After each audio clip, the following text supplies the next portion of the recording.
if you watch my videos, you already know that I love to cook. I love to cook and put up food and all those kind of things for my family. I love to feed them good food. I love for them to enjoy what I put on the table every day, but I also love for them to look forward to the things that during the holidays, those special things that you just make once a year. I have those same fond memories of my mother cooking when it come to Christmas and Thanksgiving, Easter, those special times of the year. We're leading up to the holidays, leading up to Thanksgiving and then Christmas. So this time of the year, I start thinking about all those recipes that my mother fixed when I was a young girl growing up here in the mountains of Appalachia. I also think about the ones that I've learned along the way since I've been married, since I've been cooking for my family. So many of those special recipes I only make once a year. I don't really make them any other time during the year, although they would be still just as good then. But there's so many little recipes, from candies to maybe dressing or something like that, more savory things that I only end up making one time of the year.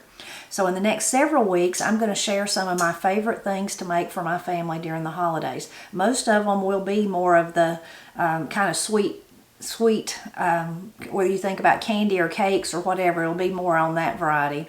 Candy is one of those things that I really don't make any time of the year except at Christmas. I have a video already about pralines. Those are my favorite thing to make at Christmas. And I've kind of become famous for them in my family and in Matt's family as well. They're buttermilk pralines. They are really good. So I'll be making them, and I'll be sure to link to, I'm going to put all these videos in a playlist full of candies and Christmas recipes, so I'll be sure to link to that in the description below. But today, the one I'm going to share with you is cracker candy. I bet that you're familiar with it. It's a very common recipe, and I don't really remember where I first learned about it. It wasn't from Granny. She never made it when I was growing up, and I don't really remember anybody else making it then.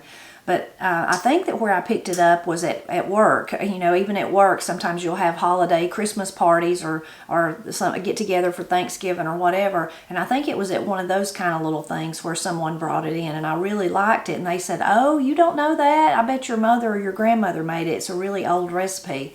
But I wasn't familiar with it. But not long after that, I decided I needed to try to make it too, and I did, and it was one that we really liked. And it's really easy. It's really sweet and tasty because it has some kind of the saltiness of the cracker, then with the sweetness that goes on top of it. So it's one of those recipes that just fits perfectly into your special holiday recipe lineup. So I'm going to go over the ingredients first, and I will link to the recipe in the description below so you can go see it that way too.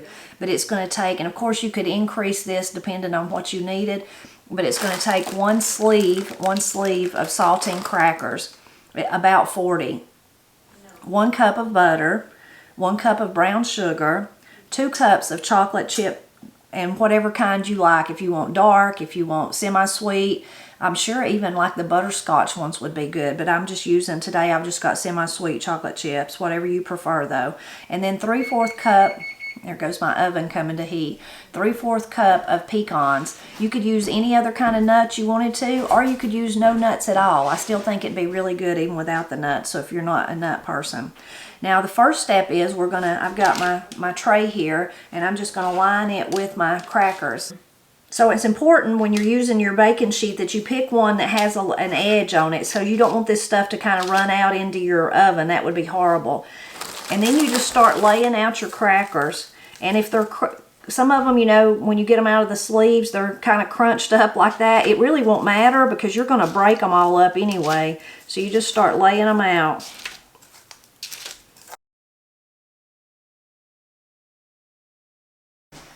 Okay, now that I've got those all laid out, I'm going to go over to the stove and do the next part. Okay, I'm going to add my butter and my brown sugar to a sauce pot. I'll turn it on there.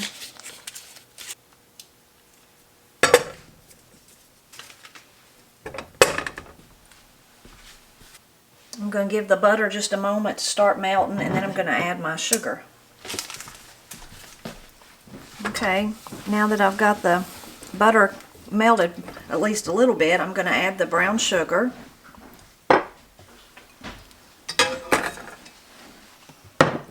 Stir that in. So once the butter melts completely, the mixture needs to come to a boil and boil for 3 minutes. Okay, now that it's finished boiling, we're gonna pour it over the crackers.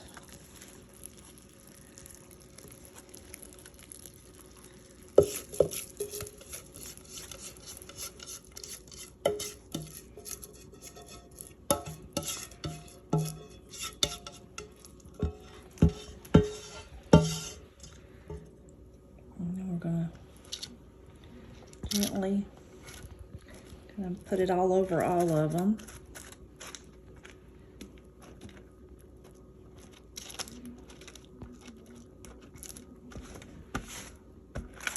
And it's okay if your crackers kind of get dislodged a little bit. It's still going to be delicious.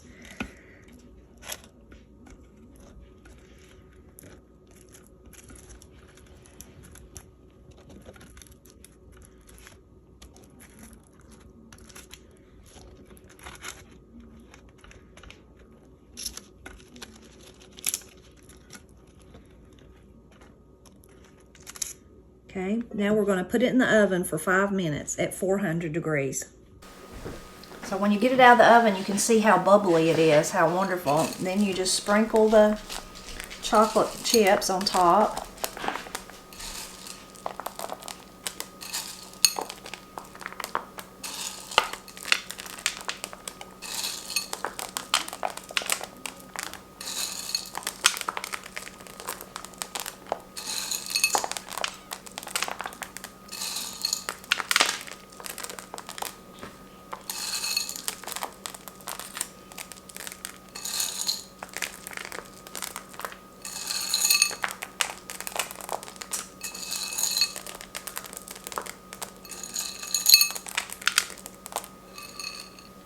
So now you can just let this sit here until the chocolate chips begin to melt, and then kind of, you know, ice the top of it with and kind of smear them around after they've melted. But I like to put it back in the oven for about 30 seconds just to really speed that process up. Okay, now that that's helped them melt, I'm just going to kind of ice the top with the melted chocolate chips. It smells so good. I wish you could smell it. And again, this is something you don't need it to look perfect because you're going to break it into pieces, so it really doesn't matter. That's a good, it's a quick, easy sweet for the holidays or for any time. I just end up making it this time of the year. But also, it's pretty easy to whip up. Now that you've got that melted, this is where you'd put your nuts if you want nuts. If you don't want nuts, you certainly don't have to. If you don't want to put as many as the recipe, it's really kind of up to you and whatever kind of nuts you want. I'm using pecans, but you don't have to use any if you don't want to.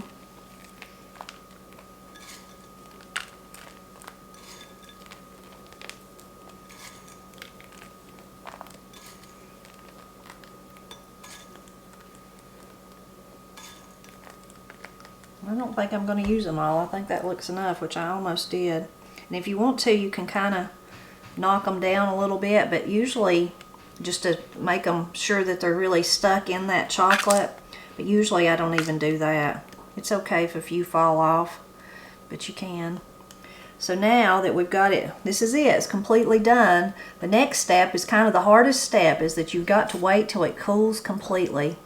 So that might take at least an hour, maybe 2.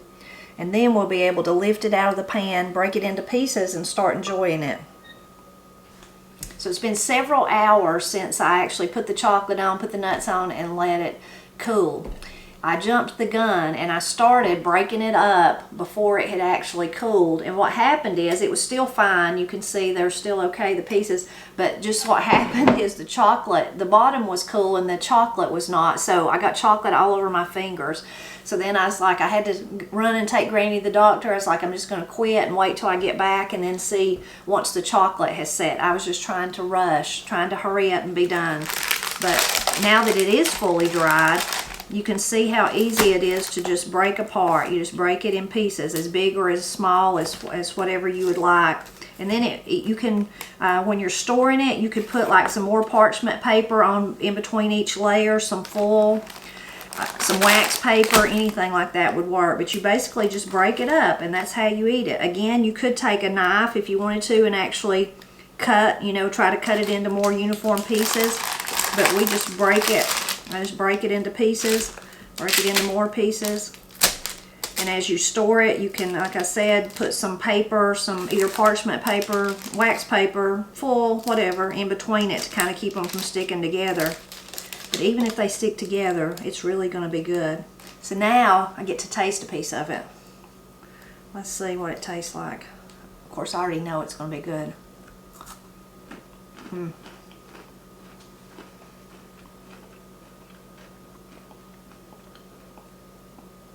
Really sweet, but really good.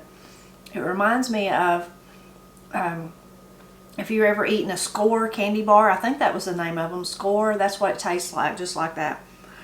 So you kind of have a little bit of the kind of saltiness from the cracker. Of course, not that salty because you just have one cracker. Then like the toffee, the brown sugar and butter kind of turns into a toffee. Then you've got the chocolate with the nuts, which again you could leave off or use whatever nut you wanted.